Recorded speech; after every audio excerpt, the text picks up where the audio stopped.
आप सभी पत्रकार बंधुओं का मैं हार्दिक स्वागत करती हूँ कार्यालय में, भारतीय जनता पार्टी के कार्यालय में।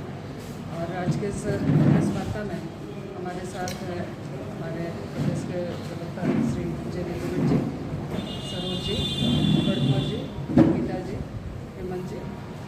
और आज की ये प्रेस वार्ता बहुत ही महत्वपूर्ण है कि लोकसभा का चुनाव है और आज की इस प्रेस वार्ता के माध्यम से मैं आम जनमानस तक कुछ विषयों को लेकर के आपके माध्यम से मैं ये प्रेस वार्ता बहुत ही महत्वपूर्ण है क्योंकि आपके माध्यम से मैं जनमानस तक कुछ बातों को लेकर के जानना चाह रही थी और उन्हीं विषयों को लेकर के आज आप सभी आमंत्रित हैं। आज का जो मुख्य विषय है, आज का मुख्य विषय यही है कि ये लोकसभा चुनाव हम लोगों ने मुद्दों को लेकर के लड़ा, कई अहम मुद्दे को लेकर के, कई विषयों को लेकर के हम लोग जनता के बीच में गए। लेकिन जिस तरह से विपक्ष का हमेशा अर्गलान बेवजह की जो टीका टिप्पणी रहती है या आरोप रहता है, तो मैं आज आपके माध्यम से उन विषयों को मैं रखना चाहूँगी। सर्वप्रथम जो इस लोकसभा के जो सबसे अहम मुद्दे हैं, मैं उन पर पहले आना चाहूँगी क्योंकि ये आदिवासी बहुल क्षेत्र है और यहाँ बरसों से लोगों की मांग रही है, खासकर जो हो समुदाय हैं उनकी मांग रही है कि हो भाषा को 8वीं अनुसूची में शामिल किया जाए। और इसको लेकर के पूर्व में भी लोग काफ़ी आंदोलन लोगों ने किया है, लोगों ने भी उनके साथ हम लोग भी थे और लोकसभा में हमने पिछले बार भी इस बात को रखा था। इस बार के मानसून सत्र में सबसे पहला जो विषय होगा वो यही हो भाषा को लेकर के होगा कि इसे 8वीं अनुसूची में शामिल किया जाए ताकि हो भाषा की रक्षा हो सके, भाषा की रक्षा हो सके, हो भाषियों का विकास हो सके। ये हम लोगों का प्रयास रहेगा। इसे हम लोग मानसून सत्र में इसे सर्वप्रथम हम लोग रखेंगे। दूसरे इस क्षेत्र में जो सबसे बड़ा मुद्दा है ये स्वास्थ्य को लेकर के। स्वास्थ्य को लेकर के यहाँ के लोग पड़ोसी जिले में या पड़ोसी राज्य उड़ीसा में लोग निर्भर हैं। यहाँ इतना संसाधन होते हुए भी यहाँ लोगों को वो स्वास्थ्य लाभ नहीं मिल पा रहा है। जो हॉस्पिटल बन भी रहा है उसे हर समय रोकने का काम यहाँ के स्थानीय झारखंड मुक्ति मोर्चा के नेताओं के द्वारा लगातार किया गया। हम लोगों की सोच ये है क्योंकि ये मजदूरों का बेल्ट है, यहाँ सबसे ज़्यादा मजदूर सिंहभूम लोकसभा में है। तो आदिपुर में ESI हॉस्पिटल अभी हाल में ही हम लोगों ने उसका शिलान्यास किया 100 बेड का। हम लोग चाहते हैं कि वो अस्पताल यहाँ भी हो, सुपर स्पेशलिस्ट अस्पताल चाईबासा जिले में भी खुले और यहाँ के मजदूरों को, यहाँ के मजदूरों के परिवार को, यहाँ के आज यहाँ लाखों की संख्या में लोग पलायन कर रहे हैं। लाखों की संख्या में सिर्फ लड़के ने, ये सबसे ज़्यादा चिंता का विषय है क्योंकि मैं खुद एक महिला हूँ।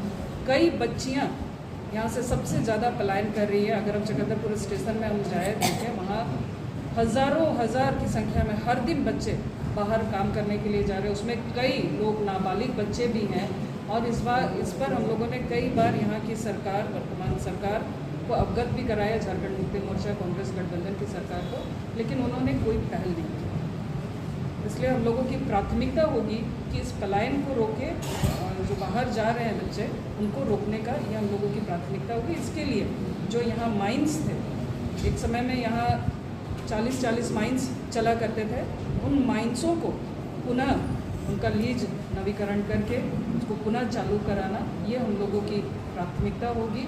और इसको लेकर के लोग, क्योंकि पहले भी आंदोलन हम लोगों ने किया है, पहले भी हम लोगों ने प्रयास किया है और ये हम लोगों की प्राथमिकता में रहेगी। लोकसभा में इस बात को हम लोग रखेंगे कि यहाँ माइंस खुले ताकि रोजगार सृजन हो, यहाँ के लोगों को रोजगार हो, यहाँ इकोनॉमिकल लोग डेवलप करें।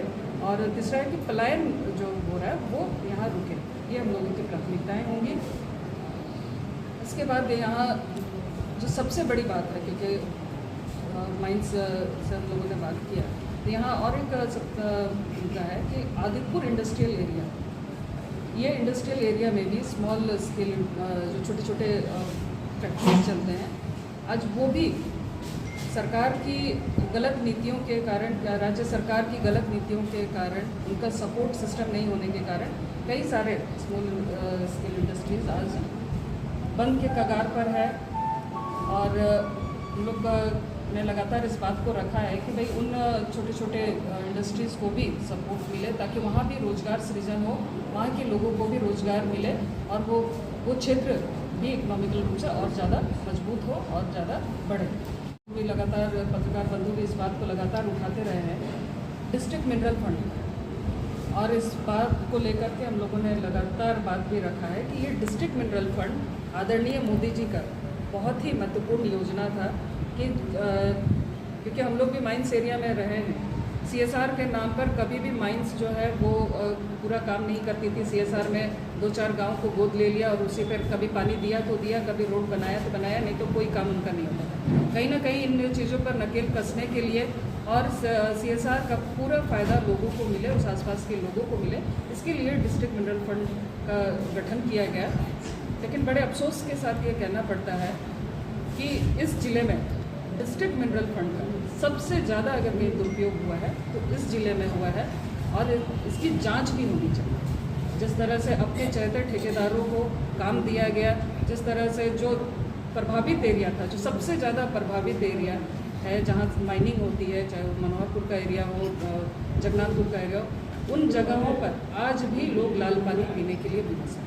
आज भी उन क्षेत्रों में शिक्षा की व्यवस्था नहीं है, आज भी वहाँ सड़कों की हाल बेहाल है। तो वहाँ का विकास नहीं करके लोग यहाँ के माननीय सिर्फ अपना पॉकेट भरने के लिए, अपना पॉकेट गर्म करने के लिए अपने चहेते ठेकेदारों के माध्यम से उस पर लूट किया है। इसलिए इसका जांच होना चाहिए और इसका सही उपयोग हो। जहाँ इसका ज़रूरत है, जहाँ सबसे ज़्यादा इसकी ज़रूरत है, जो 60-40 का रेशियो इसको बनाया गया, 60% उन क्षेत्रों के लिए जहाँ माइंस है, उन क्षेत्रों के लिए, और 40% बाकी जो उससे प्रभावित क्षेत्र हैं, क्योंकि गाड़ियाँ चलती है, धूल उड़ता है या पानी प्रदूषित होता है, उन क्षेत्रों के लिए। लेकिन इसको जस्ट उलट करके लोगों ने रख दिया मुख्यमंत्री के दबाव में या माननीय मंत्री के दबाव में, और इसलिए इसका जांच होना चाहिए, यह निहायत आवश्यक है। और इसका सही उपयोग हो, जिसके जो माइनिंग एरिया है वहाँ पर इसका ज़्यादा से ज़्यादा उपयोग हो। कि यहाँ पर एक आंकड़े के मुताबिक, एक सर्वे रिपोर्ट के मुताबिक, यहाँ सबसे ज़्यादा ड्रॉप आउट बच्चे हैं इस पश्चिम सिंहभूम जिले में। आज के समय में अगर हम देखें तो 30 से 40 हज़ार के बीच बच्चे ड्रॉप आउट हैं जो स्कूल से बाहर हैं। और ये कई जगह इस बात को रखा भी गया कि इतने बच्चे के ड्रॉप आउट होने का क्या कारण है। आज इतने बच्चे जो है ये शिक्षा से वंचित है, जबकि सारा चीज़ यहाँ पर होते हुए भी आज ये बच्चे ड्रॉप आउट क्यों हो रहे हैं। लेकिन सरकार के पास इसका कोई विजन नहीं है, कोई सोच नहीं है। तो हम लोग चाहेंगे कि यहाँ पर बच्चों को प्राथमिक शिक्षा जो है वो सही से मिले, और उच्च शिक्षा में भी, क्योंकि अब केंद्र सरकार ने भी नई शिक्षा नीति लागू की है, उसको लागू होने वाला है, तो उस पर यहाँ के बच्चों को यहाँ के अपने भाषा में उनकी शिक्षा हो, अपने भाषा में वो लोग पढ़ सकें, और प्राइमरी एजुकेशन दुरुस्त हो, ये हम लोगों की प्राथमिकता रहेगी। और हायर एजुकेशन में भी यहाँ, क्योंकि हायर एजुकेशन अभी यहाँ पर कोल्हान यूनिवर्सिटी है, तो उस यूनिवर्सिटी को और मजबूत किया जाए, ताकि यहाँ के जो हायर एजुकेशन है, क्योंकि आज भी यहाँ कोल्हान यूनिवर्सिटी होने के बाद भी आज हमारे बच्चे दूसरे राज्यों पर निर्भर हैं शिक्षा को लेकर के, दूसरे राज्य, बाहर राज्य लोग जा रहे हैं बच्चे, तो वो यहीं रहे और यहाँ उनकी पढ़ाई अच्छी हो। ये हम लोगों की प्राथमिकताओं में है, जो आने वाले दिनों में हम लोग करेंगे इसको।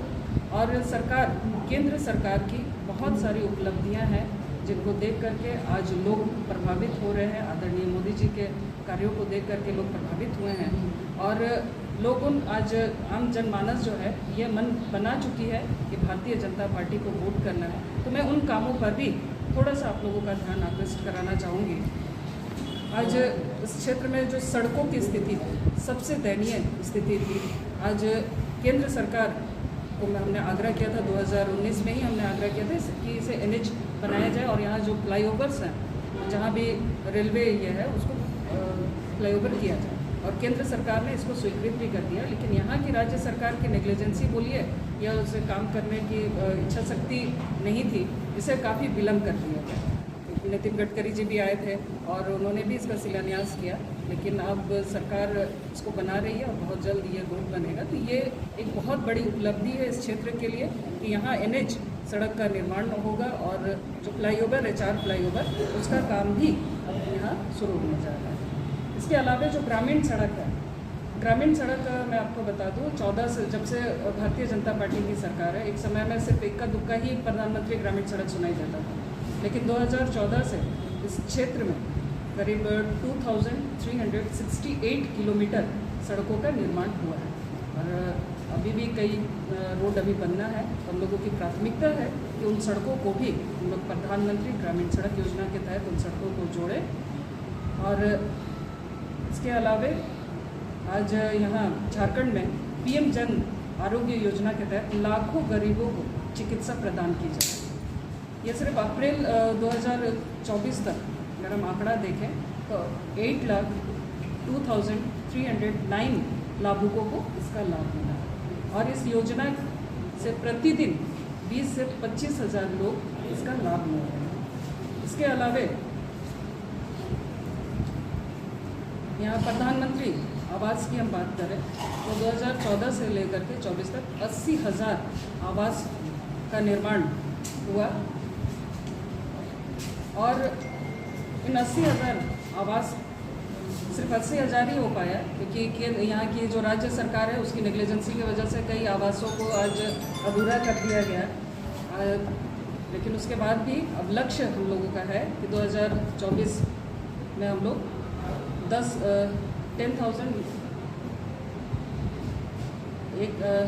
माफ़ करिएगा 1,09,931 ग्रामीण आवास और शहरों में 9,184 आवास का लक्ष्य रखा गया है, जो आने वाले दिनों में ये प्रधानमंत्री आवास यहाँ पर।